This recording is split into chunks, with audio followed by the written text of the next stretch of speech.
Dirty picture చూపించలేదా అంటూ రోజా గారిని అయితే కిరాక్ ఆర్పీకి అడిగి ఆరేశాడనమాట. సో అసలు ఆయన ఏ విషయం పైన మాట్లాడాడు, రోజా గారిని ఇన్వాల్వ్ చేసి ఆర్పీ గారికి ఏమైనా పర్సనల్ కక్ష ఉందా లేకపోతే ఎందుకు అసలు? అంటే పర్సనల్ కక్ష అని కాదు, ఓన్లీ రోజా అనే కాదు, అంటే ఎవరైనా కూడా అది నిజం మాట్లాడకుండా అబద్ధాలు మాట్లాడి, ముఖ్యంగా కూటమి ప్రభుత్వాన్ని ఎవరు విమర్శించి మాట్లాడినా, అంటే విమర్శించినప్పుడు కూడా అందులో పాయింట్ ఉంటే ఆయన ఏమన్నాడు, కాకపోతే ఏదైనా అంటే అనుకోని మాటలు కానీ అన్యాయంగా మాట్లాడితే మాత్రం ఖచ్చితంగా వేలెత్తి చూపించడంలో కిరాక్ ఆర్పీ మాత్రం ఖచ్చితంగా ముందుంటాడు. సో ఇప్పుడు రోజా రీసెంట్గా కొన్ని వ్యాఖ్యలు కూడా చేసింది. ఎట్లా అంటే ఇప్పుడు డైవర్షన్ చేస్తారు, ఇప్పుడు ఉన్నటువంటి కూటమి ప్రభుత్వం డైవర్షన్ చేయడానికి పాలిటిక్స్ చేయడానికి నిదర్శనం కూటమి ప్రభుత్వం అనే విధంగా కొన్ని వ్యాఖ్యలు చేసింది. సో వాటిని పాయింట్అవుట్ చేస్తూ కిరాక్ ఆర్పీ మాత్రం కొన్ని వ్యాఖ్యలు చేశాడు. అండ్ ఇక్కడ ఏంటంటే డైవర్షన్ పాలిటిక్స్ అనే కాకుండా డర్టీ పాలిటిక్స్ అనే విధంగా కూడా ఒక మాట కూడా మేము మెన్షన్ చేసింది. అయితే వాళ్ళు అంటే కూటమి ప్రభుత్వం వచ్చినప్పటి నుంచి కూడా అందరికీ తెలుసు, ఇటు రెండు తెలుగు రాష్ట్రాలు కూడా చూస్తూనే ఉన్నాయి. అంటే ఇచ్చిన 6 గ్యారంటీస్ ఒకటేసారి కాకపోయినప్పటికీ మెల్లిమెల్లిగా ఒక్కొక్కటి కూడా తీసుకొస్తున్నారు. సో వాటన్నిటినీ కూడా గమనించకుండా ఈ విధంగా కొంతమంది అంటే మాట్లాడే వాళ్ళందరికీ కూడా మంచి సమాధానంగా ఆయన అయితే చెప్తున్నాడు. అయితే మనం అప్పట్లో సోషల్ మీడియాలో కానీ న్యూస్లో కానీ అంతట్లో కూడా చూసాం, కాదంబరి జత్వాని, ముంబైకి చెందినటువంటి ఒక నటి.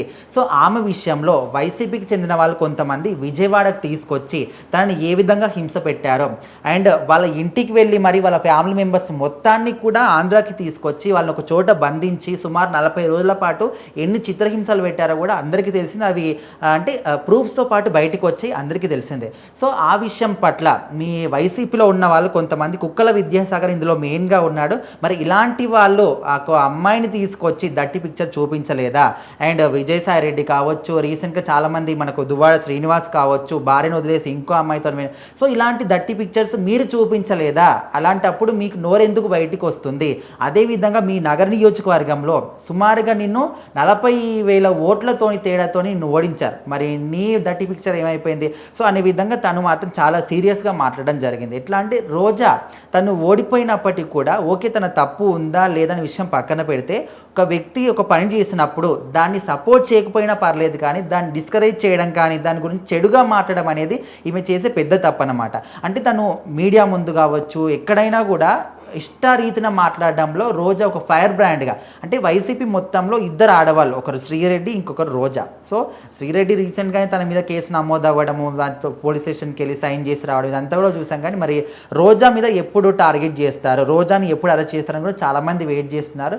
సో మొత్తానికైతే తను ఇక్కడ కూటమి ప్రభుత్వాన్ని విమర్శించడమే కాకుండా దట్టి పాలిటిక్స్ అని, డైవర్షన్ పాలిటిక్స్ అని ఈ విధంగా కొంచెం వర్గల్గా మాట్లాడిన మాటలు తీసుకొని కిరాక్ ఆర్పీ మాత్రం ఈ విధంగా ఆమె గురించి మాట్లాడారు. ఎందుకంటే ఆ అమ్మాయి విషయంలో ఎక్కడో ముంబైలో ఉండే నటిని తీసుకొచ్చి ఆమెనే కాకుండా ఆమె ఫ్యామిలీ మొత్తాన్ని కూడా చిత్రహింసలు ఒక 40 రోజుల పాటు చేశారు. మరి మీరు చేసింది ఏంటి?